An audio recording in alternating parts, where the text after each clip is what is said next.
দক্ষিণ এশিয়ার সবচেয়ে দুর্নীতিগ্রস্ত দেশ বাংলাদেশ। তারা বলেছে অন্তত আফগানিস্তানের পিছনে বাংলাদেশ রয়েছে, নেপাল, ভুটান এদের চেয়েও বাংলাদেশ বেশি দুর্নীতিগ্রস্ত দেশ। আপনি কেন এটি বলছেন না? বিগত 15 বছর ধরে আপনার দেশ থেকে যে পরিমাণ অর্থ পাচার হয়েছে তা দিয়ে আপনার দেশে 2 বছরের বাজেট দেয়া যেত। তৃতীয় বক্তা আসছেন সার্জিস আলম, তার নির্ধারিত সময় 5 মিনিট 30 সেকেন্ড। ধন্যবাদ বিজ্ঞ বিচারক মন্ডলী। বিজ্ঞ বিচারক মন্ডলী, আজকে পক্ষ দলের তৃতীয় বক্তা যেখানে শেষ করেছে সেখান থেকে শুরু করতে চাই। তিনি মাত্র বললেন যে ওয়ার্ল্ড র্যাঙ্কিংয়ে পাকিস্তানের 9টি বিশ্ববিদ্যালয় রয়েছে, কিন্তু সবচেয়ে দুঃখের কথা সেটি পাকিস্তানের মতো রাজনৈতিকভাবে এত বড় একটি অস্থিতিশীল দেশেরও যখন 9টি বিশ্ববিদ্যালয় 1000-এর মধ্যে র্যাঙ্কিংয়ে থাকে বিশ্বে, আমার বাংলাদেশের 3টিও থাকে না। আমার বাংলাদেশ এ কারণেই সফলতম হতে পারে না। তিনি আজকে বললেন আমরা নাকি আমাদের যে স্বপ্ন সেটিকে বিশ্বাস করি না। আমরা একটি দেশ নিয়ে যখন কথা বলবো তখন শুধু স্বপ্নের উপরে ভর করে থাকতে পারি না, ওই আবেগ দিয়ে চালিত হতে পারি না। যদি আমার স্বপ্নকে বিশ্বাস করেই আমি দক্ষিণ এশিয়ার মধ্যে সফলতম হতে পারতাম তাহলে এত ছোট স্বপ্ন দেখতাম না, আমি পুরো পৃথিবীর মধ্যে সফলতম হওয়ার স্বপ্ন দেখতাম। কিন্তু স্বপ্ন এবং বাস্তবতার মধ্যে অনেক পার্থক্য রয়েছে। আজকে তাদের 3 বক্তা যে তথ্যগুলো দিয়ে গেলেন, তাদের তথ্য অনুযায়ী 1971 থেকে আজকে 2022 সালে এসে বাংলাদেশ প্রত্যেকটি ক্ষেত্রে উন্নত হয়েছে। হ্যাঁ, আমরা বিশ্বাস করি উন্নত হয়েছে, কিন্তু দক্ষিণ এশিয়ার অন্যান্য দেশ কিংবা পৃথিবীর অন্যান্য দেশ কি বসে রয়েছে? বিজ্ঞ বিচারক মন্ডলী একটু লক্ষ্য করুন, 2020 সালের তথ্য মতে বাংলাদেশের যে অর্থনীতি এটি হচ্ছে বিশ্বের 35তম বড় অর্থনীতির দেশ, যেটা 2035 সালে গিয়ে হবে বিশ্বের 25তম বড় অর্থনীতির দেশ। বাংলাদেশের উন্নতি হচ্ছে, হবে। আপনি যদি ভারতের দিকে তাকান, ভারত বর্তমানে বিশ্বের 7ম বড় অর্থনীতির দেশ, 2035 সালে গিয়ে ভারত হবে বিশ্বের 3য় বড় অর্থনীতির দেশ।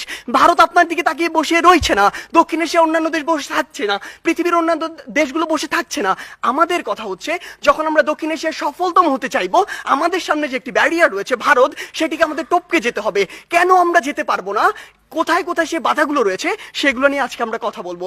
তারা আজকে বললেন আমরা আন্তর্জাতিক অনেক স্বীকৃতি পেয়েছি। হ্যাঁ, আমরা অসংখ্য স্বীকৃতি পেয়েছি, কিন্তু আপনি এটি কেন বলছেন না যে ট্রান্সপারেন্সি ইন্টারন্যাশনাল 2021 সালে বলেছে দক্ষিণ এশিয়ার সবচেয়ে দুর্নীতিগ্রস্ত দেশ বাংলাদেশ। তারা বলেছে অন্তত আফগানিস্তানের পিছনে বাংলাদেশ রয়েছে, নেপাল, ভুটান এদের চেয়েও বাংলাদেশ বেশি দুর্নীতিগ্রস্ত দেশ। আপনি কেন এটি বলছেন না? বিগত 15 বছর ধরে আপনার দেশ থেকে যে পরিমাণ অর্থ পাচার হয়েছে তা দিয়ে আপনার দেশে 2 বছরের বাজেট দেয়া যেত। আমাদের সমস্যাগুলো এই জায়গায়। আপনি শিক্ষা নিয়ে কথা বলছেন, বাংলাদেশের শিক্ষা খাত যদি লক্ষ্য করুন, পৃথিবীর কোনো মধ্যম আয়ের দেশ, স্বল্প উন্নত দেশ কিংবা উন্নত দেশে জিডিপির মাত্র 2% শিক্ষা খাতে বরাদ্দ দেওয়া হয় না, বাংলাদেশে মাত্র 2% দেওয়া হয়। শুনে অবাক হবেন, এই 2%-এর অধিকাংশই চলে যায় আমাদের ওই শিক্ষক, কর্মকর্তা, কর্মচারীদের বেতন দিতে। আপনি যদি লক্ষ্য করুন যে আজকে কেন ভারত আপনার চেয়ে এগিয়ে থাকবে, আজকে এই পজিশন দাঁড়িয়ে পৃথিবীর যত মাল্টিন্যাশনাল কোম্পানি রয়েছে তাদের যদি একটি তালিকা করেন, সেরা 10টির অন্তত 9টিই পাবেন যেখানে ভারতের যারা রয়েছে তারা সিইও, কিন্তু বাংলাদেশের একটিও পাননি, আগামী 10 বছরেও পাবেন না। এই ক্ষেত্রে গুরুত্বপূর্ণ কিছু কথা রয়েছে যেগুলো আপনারা উপেক্ষা করে যাচ্ছেন। আপনারা কিভাবে ভারতের সাথে তুলনা করেন? একটু আগে একটি হাস্যকর কথা বলে গিয়েছেন যে ভারতে নাকি 0.2 মিলিয়ন অর্থাৎ মাত্র 2 লক্ষ মানুষ বিদ্যুতের সুবিধার কাছাকাছি যেতে পারেনি। আপনি একবার চিন্তা করেছেন ভারতের জনসংখ্যা কত? 130 কোটি জনসংখ্যার একটি দেশ, আর আপনি 17 কোটি জনসংখ্যা নিয়ে ভারতের সাথে তুলনা করছেন। আপনি যদি 17কে 130-এর সাথে তুলনা করে সে অনুযায়ী গুণ করতেন তাহলে দেখবেন ভারত আপনার চেয়ে অবশ্যই এগিয়ে রয়েছে। আপনি আজকে কথা বলছেন বাংলাদেশের বিভিন্ন খাত নিয়ে, কৃষি খাতের কথা বলছেন। বাংলাদেশের কৃষি খাতের জন্যই আমাদেরকে আরো ভুগতে হবে। বাংলাদেশের কৃষি খাতে আপনি এই জরিপে আর আপনার এই পরিসংখ্যানে যা দেখাচ্ছেন, কৃষকের কাছে যান সেটি দেখতে পাবেন না। কৃষক আজকে তার ধানে আগুন পর্যন্ত লাগিয়ে দেয়। আজকে কি হয়েছে?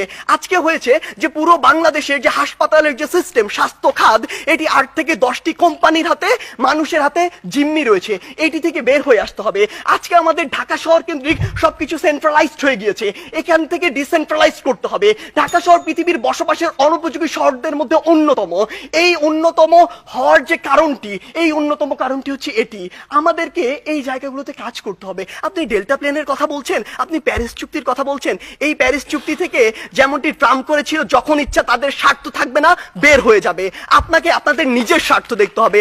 আপনি দেখবেন ওই কার্টাগোনা প্রোটোকল চালু হয়েছিল ঠিকই, যুক্তরাষ্ট্র মনে করেছে যে পরিমাণ কার্বন নিঃসরণের লিমিট দেওয়া হয়েছে সেটা তার পক্ষে মানা সম্ভব না, সে বের হয়ে গিয়েছে। তারা সেইটুকুই লক্ষ্য করবে। তাই মাননীয় বিচারক মন্ডলী, আমরা বিশ্বাস করি বাংলাদেশ অবশ্যই সফলতম একদিন রাষ্ট্র হবে, সেটি আমরা স্বপ্ন দেখি, কিন্তু 21 শতাব্দীর মধ্যে এটি সম্ভব নয় যখন আমাদের সামনে ভারত রয়েছে। সম্ভব হবে যদি আমরা যে সীমাবদ্ধ ক্ষেত্রগুলো দেখিয়েছি সেগুলোতে কাজ করতে পারি। আমরা প্রত্যাশা করি কোনো একদিন আমাদের প্রজন্ম বাংলাদেশকে সফলতম রাষ্ট্র হিসেবে দেখবে। ধন্যবাদ বিজ্ঞ বিচারক মন্ডলী। আজকের বিতর্ক প্রতিযোগিতায় আগত